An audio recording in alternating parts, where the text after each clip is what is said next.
Hello കൂട്ടുകാരെ, നമ്മൾ ഓണത്തിനൊക്കെ കിട്ടുന്ന കറിനാരങ്ങ ഉണ്ടല്ലോ. കറിനാരങ്ങ ഓണത്തിന് മാത്രമല്ല, അല്ലാതെ എപ്പോഴും അവൈലബിൾ ആയിട്ടുള്ള കറിനാരങ്ങ ഒട്ടും കയ്പില്ലാതെ എങ്ങനെയാണ് അച്ചാർ തയ്യാറാക്കേണ്ടത് നോക്കിയാലോ. അപ്പം നമുക്ക് നേരെ വീഡിയോയിലേക്ക് പോകാം.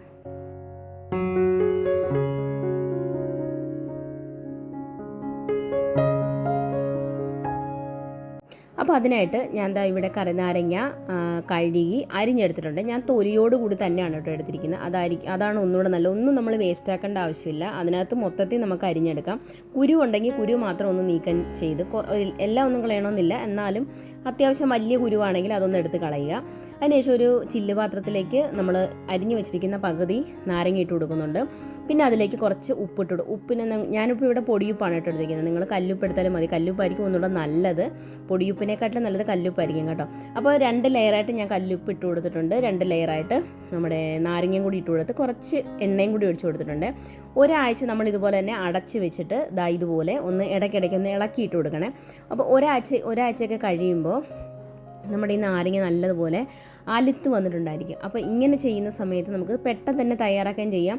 ഇപ്പോൾ ഒരു 2-3 ദിവസം കഴിഞ്ഞിട്ടാണെങ്കിൽ ഇത് പെട്ടെന്ന് തന്നെ അലുത്ത് വരും കേട്ടോ. നിങ്ങൾ ഇതുപോലെ അലുവ പരുവം പോലെ ഇങ്ങനെ അലുത്ത് വരുവേ.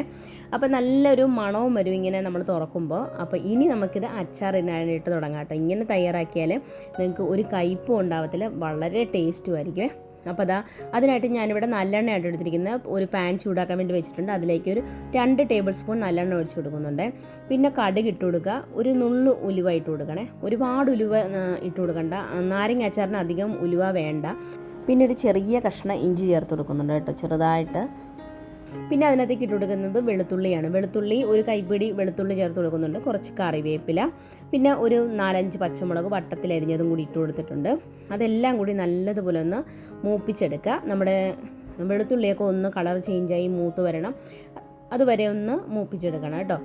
ആ മൂത്ത് വരുന്ന സമയത്ത് നമുക്കതിലേക്ക് മുളക് പൊടി ചേർത്ത് കൊടുക്കാം. മുളക് പൊടി ചേർത്ത് കൊടുക്കുന്ന സമയത്ത് തീ ഓഫാക്കി വെച്ചിട്ടാണെങ്കിലും മുളക് പൊടി ചേർത്ത് കൊടുത്താൽ മതി കേട്ടോ. നമ്മുടെ എണ്ണയൊക്കെ നല്ലപോലെ ചൂടായിരിക്കുന്നുണ്ട്.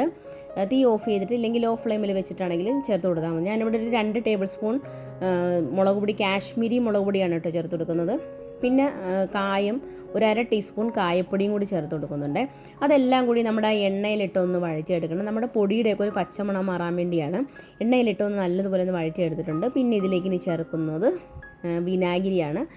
ഞാനിവിടെ ഒരു 3 ടീസ്പൂൺ വിനാഗിരി ചേർത്ത് കൊടുക്കുന്നുണ്ട്. വിനാഗിരിയും കൂടി ചേർത്ത് ഒന്ന് നല്ലതുപോലെ ഒന്ന് തിളപ്പിച്ചെടുക്കണം. ഒരുപാട് ലോ ഫ്ലെയിമിൽ വെച്ചിട്ട് വേണം എടുക്കാൻ, ഒരുപാട് കരിഞ്ഞു പോകരുത്. ആ വിനാഗിരിയുടെയൊക്കെ ഒരു ഗ്യാസ് ഫോം പോലെ ഉണ്ടല്ലോ, അതൊന്ന് മാറിക്കിട്ടിയാൽ മാത്രം മതി. അതിനുശേഷം നമ്മൾ എടുത്ത് വെച്ചിരിക്കുന്ന നമ്മുടെ നാരങ്ങ പീസും കൂടി ചേർത്ത് കൊടുത്താൽ നമ്മുടെ നല്ല സ്വാദിഷ്ടമായ നാരങ്ങാച്ചാർ ഇവിടെ റെഡി ആയിട്ടുണ്ട്. എല്ലാവരും ഇതുപോലെ ഒന്ന് ട്രൈ ചെയ്ത് നോക്കിയിട്ട് നിങ്ങൾ പറഞ്ഞാൽ കമൻറ്റ് ഇട്ടാൽ മതി കേട്ടോ.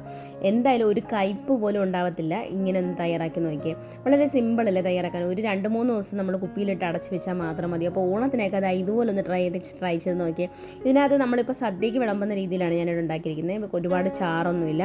അപ്പോൾ എല്ലാവർക്കും വീഡിയോ ഇഷ്ടപ്പെട്ടെന്ന് വിചാരിക്കുന്നു. ഇതുപോലെയുള്ള പുതിയ വീഡിയോകളുമായിട്ട് വരുന്നിടം വരെ thanks for watching. Thank you. By.